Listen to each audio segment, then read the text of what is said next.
we are in Cracker MCQ series and we are in BFM module C and D now.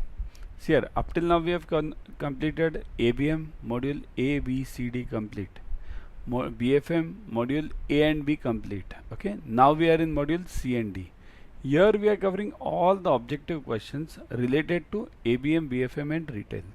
Presently we are in C and D. Okay, means basically related to risk and treasury and balance sheet related. Okay.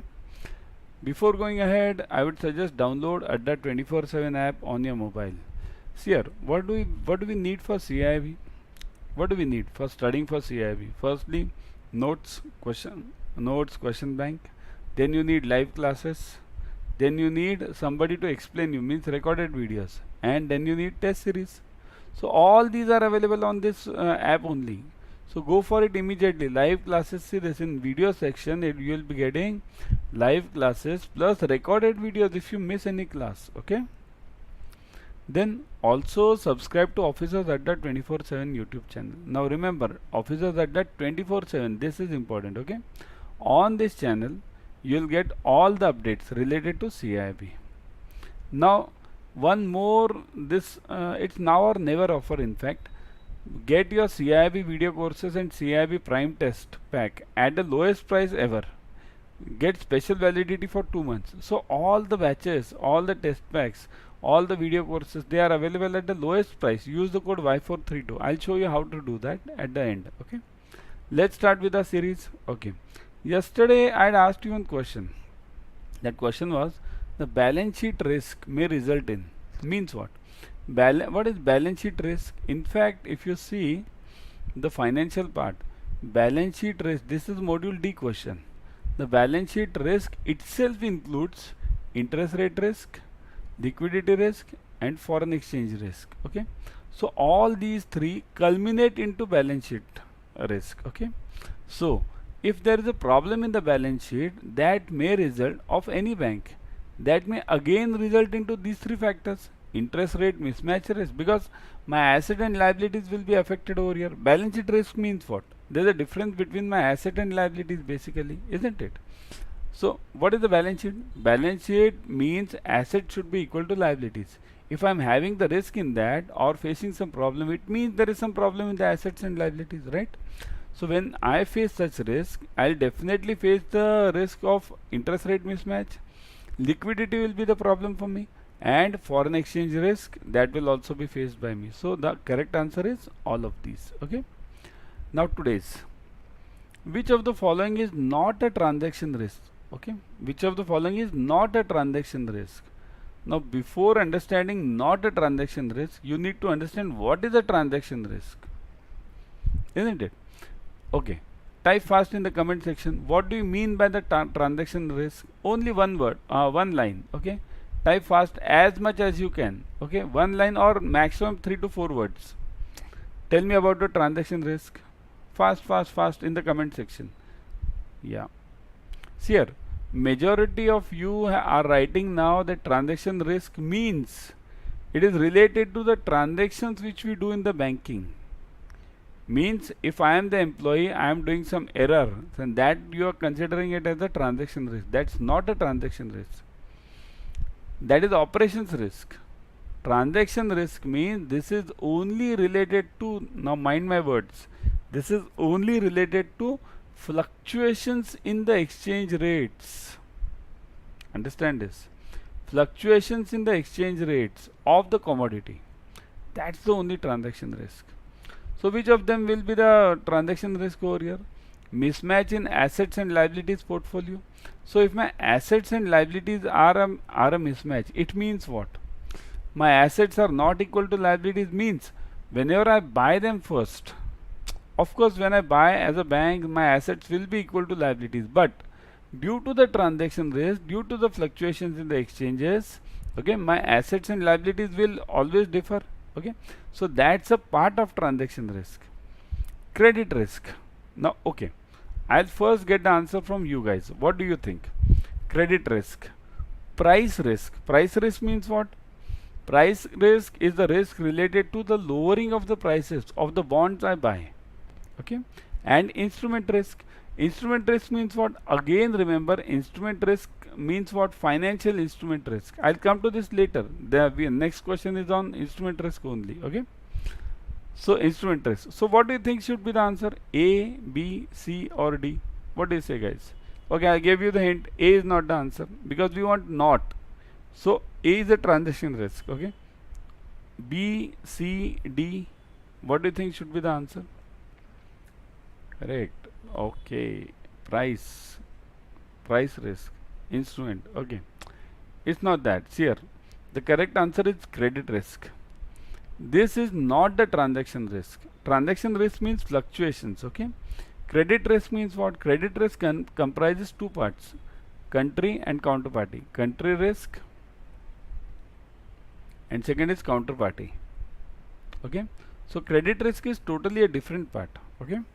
Counterparty risk. Got it? So credit risk is totally a different part.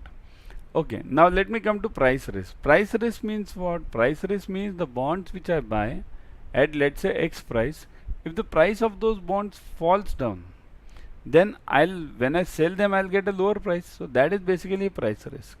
So this is inverse of the yield curve risk. Remember, price risk is always inverse of the yield curve risk. Okay, and instrument risk. Instrument risk means this is any instrument risk. What is basically instrument? Instrument is a financial instrument. Now, what are the types of financial instruments? The financial instruments are generally of three types. One is equity, second is debt, and third is liquid. Right? So all these three will always face what type of risk? The fluctuations. Whatever might be the fluctuations in equity, in debt, or in this liquid market also, that will definitely affect my instrument. So this is also part of transaction risk. So only credit risk is not a part of not a transaction risk. Okay, got it? Okay, everyone. Next one. The features of the price risk are. Now what is price risk? Just now we discussed it. Price risk. Say this. Just I'll give you the relationship between the price and the yield. In any bond market, yield to maturity, in fact YTM we call it, yield to maturity, okay, is always reverse in inverse proportion to price. Okay, means if the yield goes up, the price of my bond will go down. Now what is yield basically? Yield is the asking rate. Asking rate means what? The people want what rate for that bond. That is known as yield. If they want more rate, okay, then and I'm giving the lesser one, then my price will definitely go down. So the features of the price risk are, it includes the risk of loss due to change in the value of assets and liabilities. I want the answer from you now. It also includes market risk due to fluctuations in the price of the assets in the market. This may happen on account of issuer risk, which depends upon the financial strength of the issuer. And all of these. So what do you think should be the answer? A, B, C or D? Which one? First. Price means what is the price of my bond or my instrument will be affected by which of these? Okay. Or what may lead to the price loss in prices of my bond or any financial instrument. Correct. Okay, the correct answer is all of these. Why? It includes the risk of loss due to change in value of the assets and liabilities. Definitely, isn't it? Change in value means if I brought the bond at, let's say, X price, and now it is at X minus 10. Then if I go on selling it, or if I have to sell it, then my price will be lower. So I'll be facing the price risk over here. Means I'll be lesser in my assets then. It also includes market risk due to fluctuations in the price of the asset in the market. It's but obvious. A and B are almost related, right? This may happen on account of the issuer risk, which depends. Means what? Issuer means what? See here, I'll explain you one part. Tomorrow, imagine you might have seen the Sri Lankan crisis just now, 2-3 months back, which has happened. Okay. Now, if somebody had issued the bonds, if Sri Lanka, let's say, Sri Lanka had issued the bonds and somebody had purchased it. Now, once the Sri Lankan government fails, it has actually failed. So the value of that bond becomes almost zero, nil. So this is known as the issuer risk. Okay, this is a part of also credit risk. Okay, because it's a part of country risk or counterparty also you can call it, because after all it's a counterparty, the issuer. Okay, so that's why this may happen on account of the issuer risk. Got it, everyone? So the answer is D. Which of the following contributes to instrument risk? Here, just now we discussed that instrument risk. Instrument can be any of these. One, financial instrument. Basically, financial instrument only we are talking of. And what are the various types of financial instruments? It can be three, mainly three. See here, one is equity, second is debt, and third is the liquid bonds. Okay. Equity means what? It's always related to fluctuations. Bond means what? It is also related to fluctuations. Never ever think that bond market is not related to fluctuations. And also liquid market. Liquid market is a less, means it fluctuates less, but it fluctuates. Okay. The nature of hybrid instruments in the market. So what contributes to the instruments? Okay, instrument risk. The nature of hybrid instrument. What do you mean by hybrid? Hybrid means that debt can be converted into equity and equity can be converted into debt. So nature of such instruments will affect the instrument risk. I want the answer from you. I am not going to give the answer immediately. Fluctuations in the market conditions. So does the fluctuations in the market conditions affect the instrument risk? The prices of various instruments may react differently from one another. So will this happen like, will this lead to the instrument risk? Financial instrument. I'll be more specific about this. Okay. And all of these. What do you think should be the answer? Correct. D. Correct. D is the answer. Correct. Okay. Now, many of you might be knowing that D is the answer, but what do you mean by here? I explained you this hybrid instruments. That's okay. Fluctuations in market conditions. That's a common thing, right? Means any financial instrument which I buy will always be this liable to fluctuations in the market. But what is this third one? The prices of various instruments may react differently. Means what? Just now I gave you the example of the Sri Lankan bonds, right? Similarly, not only Sri Lanka, I can give the example of, let's say, Pakistan bonds, or I can give the example of South African country Zimbabwe bonds. Okay, many of those bonds, when they are issued, somebody has bought it, but they become paper bonds. Okay, zero value when the countries fail. Okay, so that's why all of this is the answer. Which of the following is not market liquidity risk? Here, not market liquidity. Now understand the concept of market liquidity first.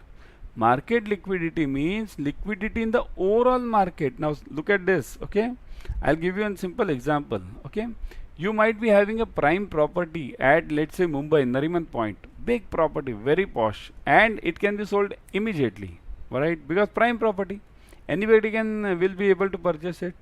So does your property have a problem? No.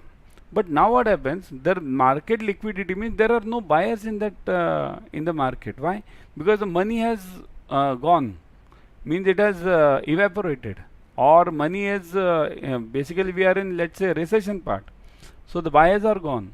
But now let me ask you the question: does your property have a problem or anyways over there? No, your property is good. But then also it's not getting sold. Why? Because the conditions in the market, overall market, are such that people are not having that much money to buy. Okay, so your instrument, now coming back to a financial part, your financial instrument may not have a problem, but the overall market condition will be a problem. Okay, so let's see. Lack of liquidity of an instrument or an asset in time. So lack of liquidity. So basically liquidity. Okay, means there is no much flow of money in the market. The financial strength of the instrument. We want not a market liquidity risk. Okay, the loss may occur due to fluctuations in the market prices at the times of liquidity. Okay, so and all of these. Now type the answer: A, B, C, or D. I know last two answers were all of these, so everybody is typing all of these: D. But remember, D is not the answer. Okay, now type the answer: A, B, C. I want not the market liquidity risk. Just now I explain you the flat concept. Okay, Your flat at Nariman Point is good. So your property, your financial instrument is good. It is having the strength. But what is not having the strength? The market conditions are bad. So coming back over here, so the answer is B. The financial strength of an instrument is not a market liquidity risk, because the financial strength of the instrument may be good. Okay, and financial strength of an instrument is a part of credit risk. Okay, so B is the answer. Got it? Now one homework question for you. Which of the following may affect the yield on assets? Which of the following may affect the yield? What is yield? Just now I told you yield. Yield means what? Okay, who can give me the formula for yield immediately? Fast. Yield equals to yield of a bond. Let's consider the bond only. Okay, coupon amount. Okay, coupon amount upon price of that bond, right? Price, market price of that bond. Okay, price. So that's basically the yield. So what may affect the yield of an assets? Commodity prices, interest rates, exchange rates, and all of these. Now I want the answer from you. I'll give the answer tomorrow. Okay, so that's what what do I say? Always try to learn as much as possible. Okay, so before going, I would suggest go for this Mahapack. Okay, which we are showing you. Means here I'll show you again this the pack series. Okay, see this. It's now or never offer. Go for the special validity for 2 months. Okay, and get your CAIIB videos and CAIIB prime test pack at the lowest price ever. Okay, use the code Y432. How to use that code? Okay, I'll show you that also. Go to Adda 24/7. Okay, let's go to Adda 24/7 live first. Okay, let me show you for buying the Mahapack. Okay, one sec. Let me go to Adda 24/7 live over here. One sec.